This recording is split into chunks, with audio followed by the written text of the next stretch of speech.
Assalamualaikum warahmatullahi wabarakatuh.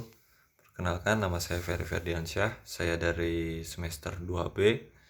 Di sini saya akan mereview bab 4 yang berjudul hubungan sebab akibat.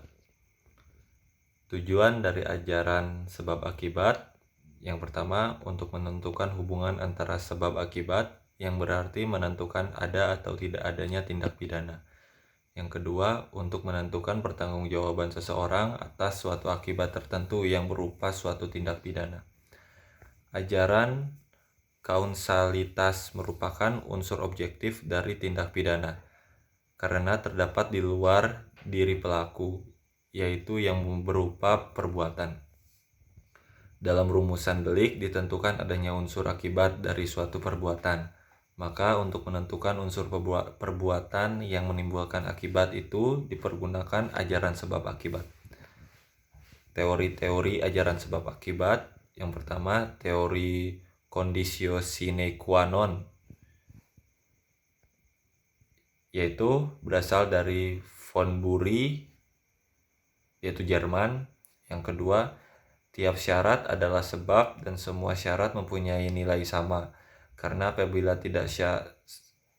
satu syarat tidak ada, maka akibatnya akan lain. Yang ketiga, baik syarat positif maupun syarat negatif sama-sama sebagai penyebab timbulnya akibat. Sehingga jika salah satu syarat tidak terpenuhi, maka akibat konkretnya lain pula. Yang keempat, kebaikan teori ini adalah mudah diterapkan, tetapi menimbulkan masalah karena terlalu luas lingkup berlakunya pertanggungjawaban pidana. Yang kelima, kesulitan teori ini adalah terlalu membentang ke belakang sehingga tanpa batas.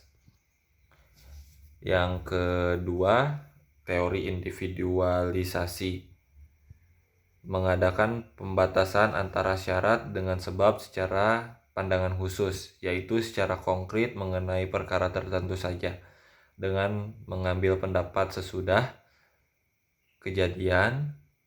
Dalam menentukan akibat dari sebab dilihat dari rangkaian syarat, yaitu dilihat sendiri-sendiri.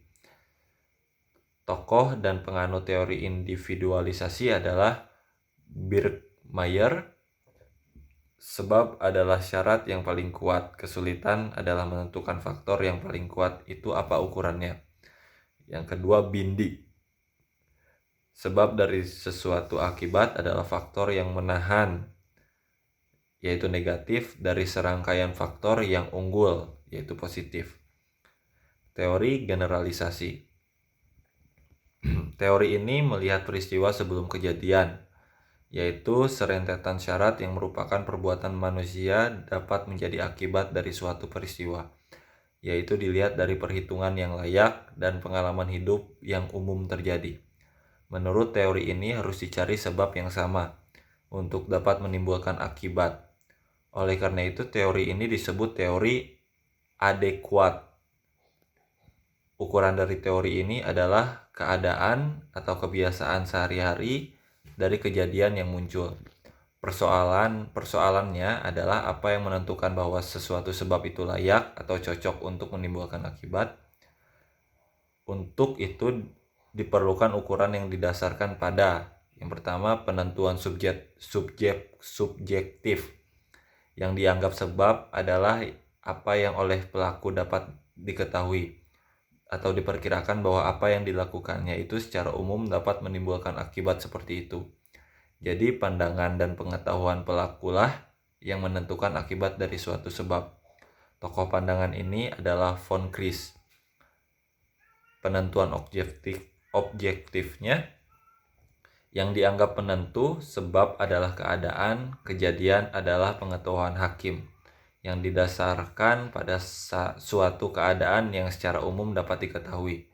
Teori kausalitas dari von Kris adalah bukan teori kausalitas yang murni, karena yang menjadi ukuran sebab dari suatu akibat adalah pengetahuan pelaku yang dapat mengira-ngira atau membayangkan akan terjadinya sesuatu akibat. Sekian dari saya. Wassalamualaikum warahmatullahi wabarakatuh.